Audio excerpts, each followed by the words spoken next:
अस्सलामुअलैकुम नाजरीन, मैं हुसैन रिजवी आज आपके सामने हाज़िर हूँ एक और पॉडकास्ट के साथ।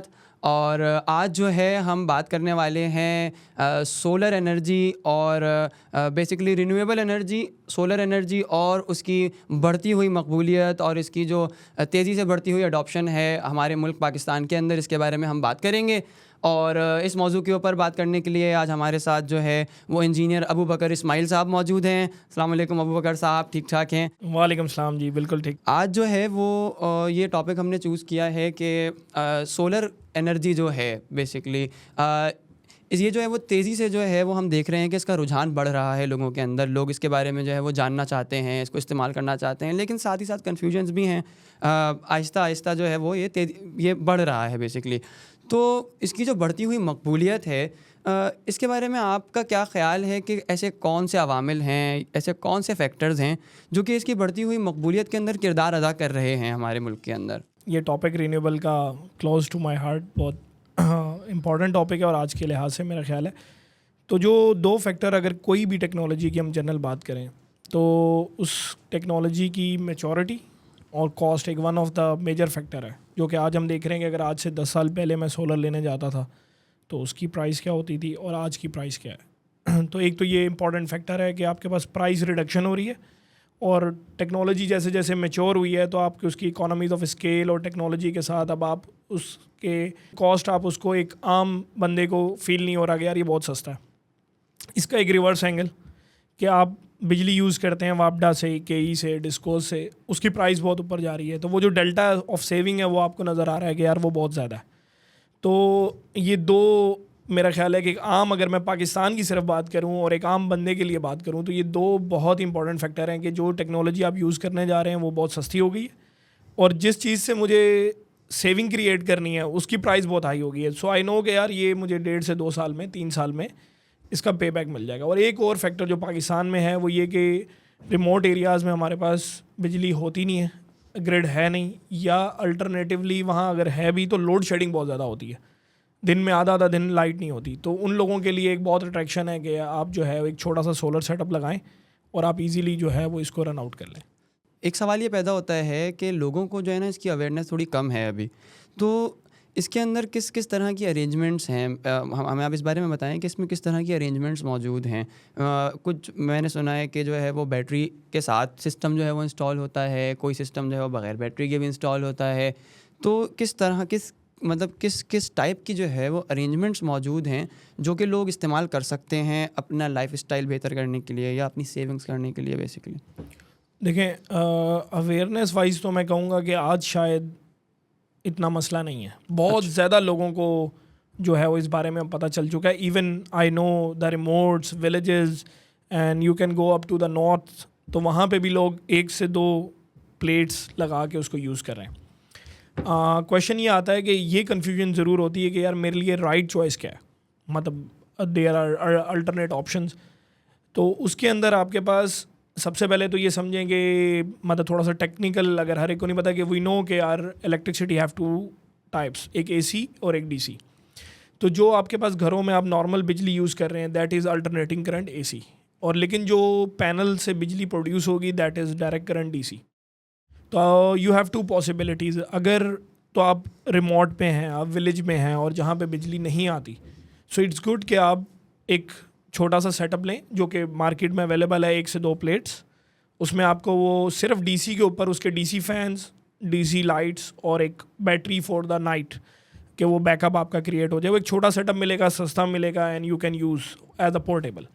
सेकेंड स्टेप ये आता है कि वो लोग जिनके घर पे पहले से सिस्टम मौजूद है, जैसे हम कराची में बैठे हैं, लाहौर, मतलब ऑल द अर्बन एरियाज़, तो आपके पास AC तो पहले से मौजूद है। मतलब I can not change fan to DC, fridge to DC, मैं हर चीज़ को चेंज नहीं कर सकता। तो उसमें 2 ऑप्शंस आ जाते हैं आपके पास। अगर तो आपके पास लोड शेडिंग नहीं होती और आपको पता है यार मुझे बैकअप नहीं चाहिए, सो इट्स गुड कि आप ऑन ग्रिड सिस्टम लगाएं, और ऑन ग्रिड में you have the option of net metering. तो आप उसकी नेट मीटरिंग करके अगर कोई एक्सेस यूनिट है तो आप यूटिलिटी को वापस दे दें एंड उसको स्मूथली आपका इन्वर्टर चलता रहेगा। सेकंड ऑप्शन ये है कि आपके पास लोड शेडिंग होती है। अगर लोड शेडिंग होती है तो जितने टाइम, क्योंकि ऑन ग्रिड का एक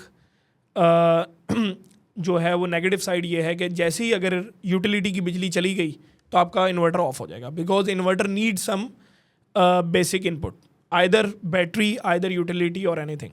सो उसमें आपके पास ऑप्शन ये है, अगर लोड शेडिंग है तो आप एक बैटरी वाला हाइब्रिड इन्वर्टर यूज़ करें, और उसमें जब भी लाइट जाएगी वो ऑटोमेटिकली बैटरी से एक तो आपको बैकअप दे देगा. मतलब वही Pakistanis are used to UPS, load shedding इतनी होती है, वी नो यू.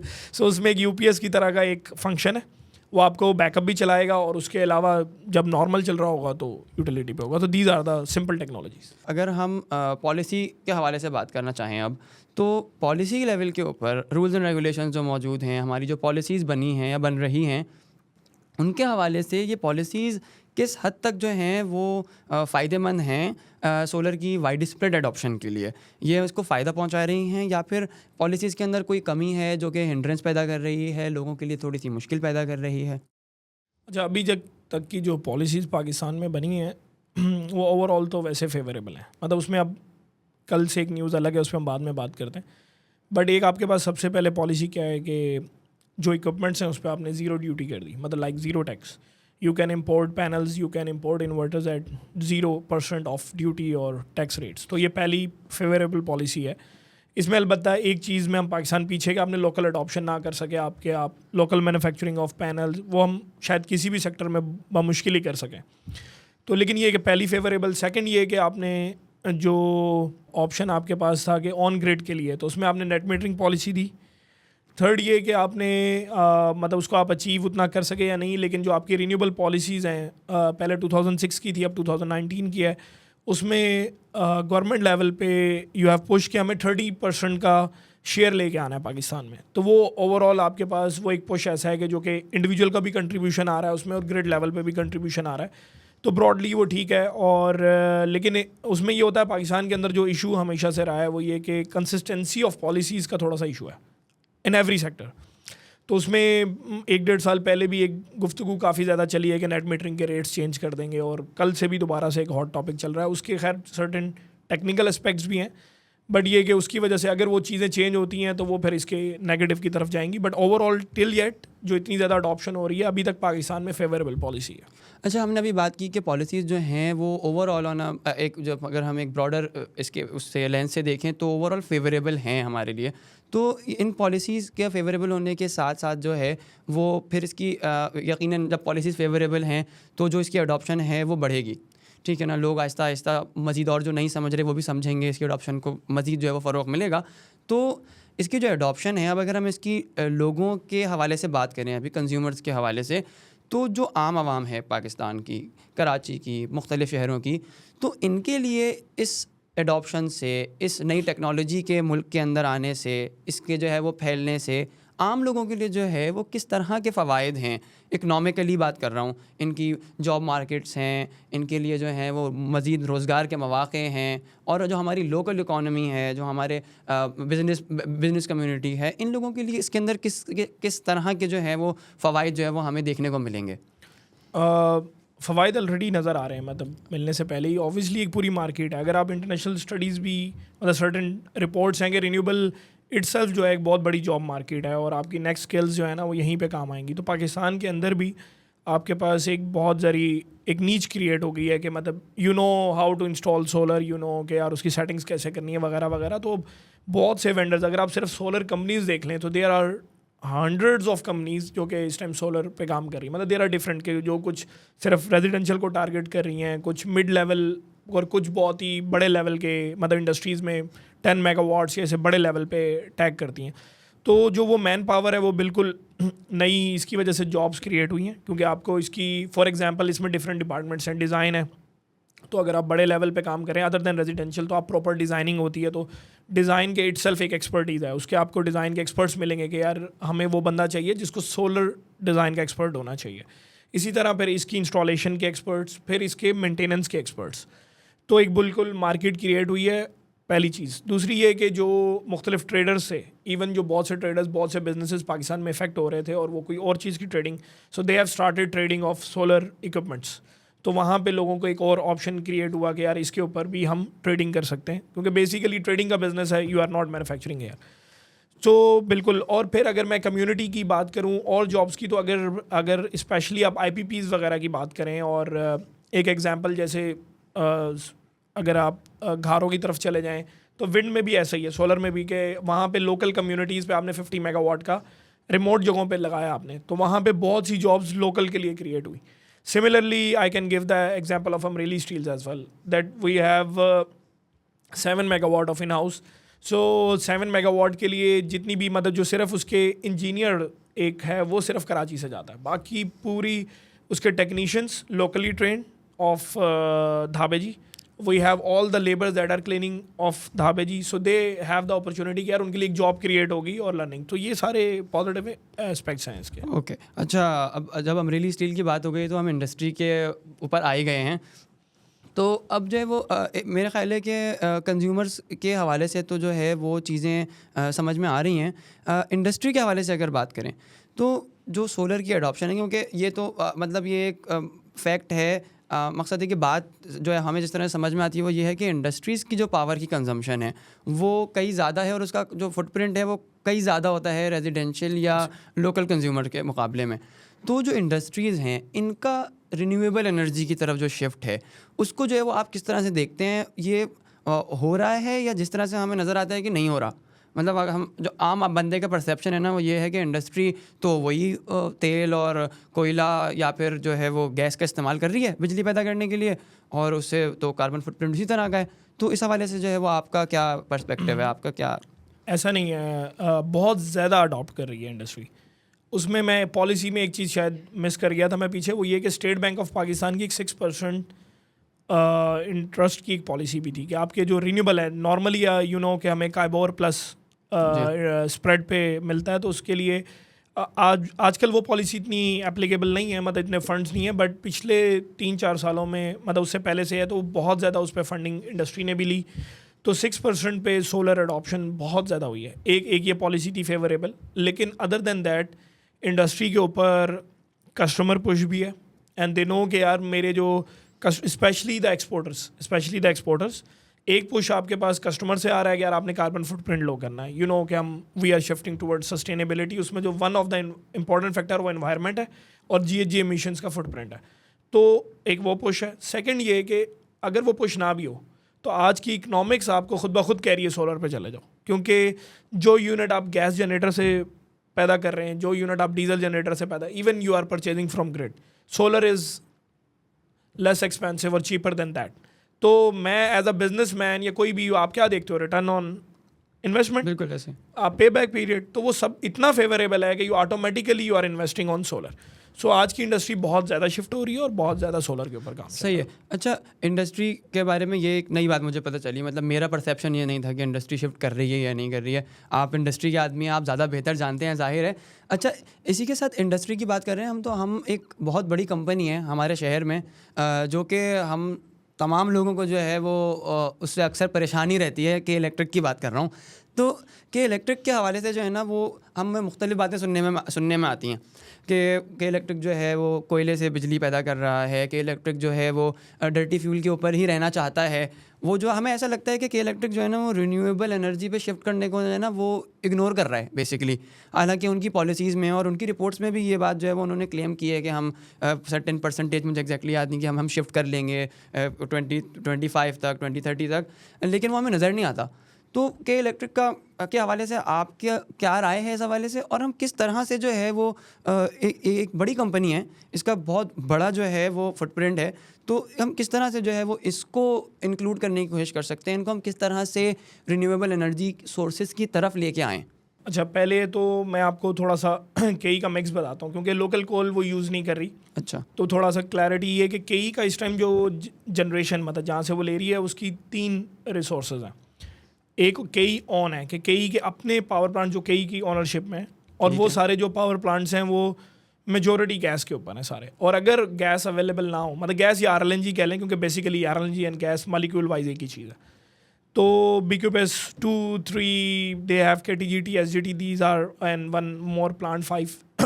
तो पहले तो वो गैस बर्न आउट करते हैं, और अगर गैस अवेलेबल ना हो तो then they have second option of HFO.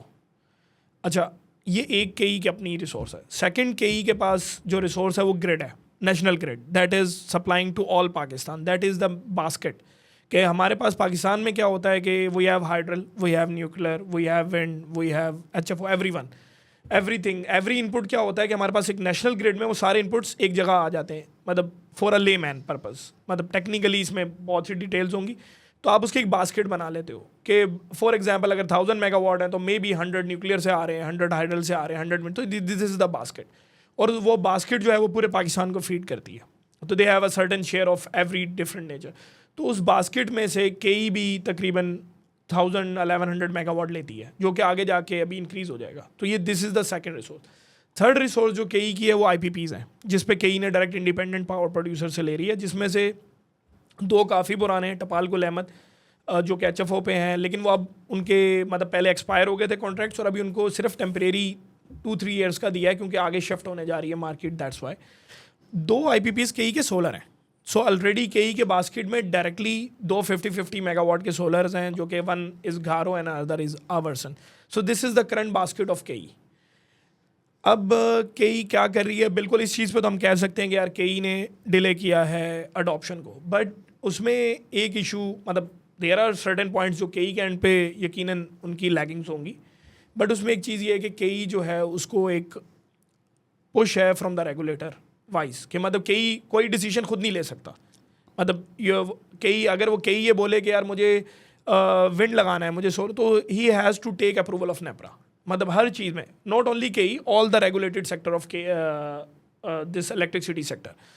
सो उसके अंदर यकीनन कई ने बहुत से थोड़े से थोड़ी सी चीज़ें लेट की, बट कई की तरफ से एक सर्टेन प्रोजेक्ट्स हैं जिन्होंने, मैं समझता हूँ कि रेगुलेटरी अप्रूवल्स की वजह से भी डिले हुए, बट आज और moving forward is very positive, क्योंकि KE has already launch RFP of 4 sites, जिसमें से KE wants to install 150 megawatt as at Winder Uthal Bela of solar, और जिसके ऊपर कई ने जो है वो ऑलरेडी RFP आ गए हैं, तो उसके ऊपर IPPs आएंगी, होगा, तो वो एक प्रोसेस है। बट उसमें मेरा ख्याल है कोई रेगुलेटर एंड पे कोई ऑलमोस्ट कोई 2 से 3 ईयर्स लग गए, मतलब उसको तो शायद 1 साल में हो जाना चाहिए था। Then KE has one other project of 200 megawatt side neutral, जिसमें वो विंड प्लस सोलर लाना चाह रहा है धाबे जी जंपीर वाली साइड पे। Then KE has 2 more sites with Sindh government 120 megawatt and 150 megawatt IPP। तो आई थिंक मूविंग फॉरवर्ड जो अगले 3 से 4 साल हैं उसके बाद एक पिक्चर बिल्कुल डिफरेंट हो जाएगी। जैसे ही अगर ये सारे प्लांट्स लाइव हो जाते हैं, it needs 3 to 4 years, because आज आप करेंगे, इंस्टॉल होगा, चलेगा। और आपने एक एक्सपेक्ट कहा था कि यार कंज्यूमर्स में मैं समझता हूँ कि एक बड़ा इंपॉर्टेंट रोल है, क्योंकि आई हैव अटेंडिंग द कई fuel adjustment and quarterly adjustment hearings regularly from last 3 to 4 years। तो उन्हें हेयरिंग्स के अंदर, ऑलमोस्ट हर हेयरिंग के अंदर बार बार इस चीज़ के ऊपर गुफ्तगू होती थी कि रिन्यूएबल्स का है। सो कई के अपने भी शायद कुछ लैगिंग्स, तो एक कस्टमर पुश मिला। तो आज मेरा ख्याल है कि moving forward we are seeing a very good picture, कि इंशाल्लाह ताला अगले 3 से 4 सालों में there will be a very good basket के ही हैव। आप हमें जो है वो अपने विजन बताएं कि आप अगले 5 साल में, अगले 10 साल में ये रिन्यूएबल एनर्जी को ओवरऑल, सिर्फ सोलर की बात नहीं कर रहे, रिन्यूएबल एनर्जी सोर्सेज के हवाले से आप किस तरह से इसका फ्यूचर देखते हैं पाकिस्तान के अंदर एज अ कंट्री। इसको जो हम इस बात पे जो है हम इस नोट पे इसको एंड करते हैं। देखिए, पाकिस्तान के साथ साथ मेरा ख्याल है इससे पहले वर्ल्ड व्यू लेना पड़ेगा, क्योंकि फिर ही आप पाकिस्तान का व्यू अंदर आ जाएगा। तो पूरी दुनिया के अंदर वी नो के यार क्लाइमेट चेंज के इश्यूज हैं, और उसको टैकल करने के लिए वी हैव फ्यूल को हमें कम करना है, मेजॉरिटी। बाकी और बहुत से इम्पैक्ट्स हैं, but I am not talking about that. Fuel impact को कम करना है, अभी तक हम नहीं कर पा रहे। वी नो के COP27-28 हो गई, और उसमें भी अभी आज भी कोल इंडिया बहुत बंद कर रहा है, सब लोग बंद कर रहे हैं।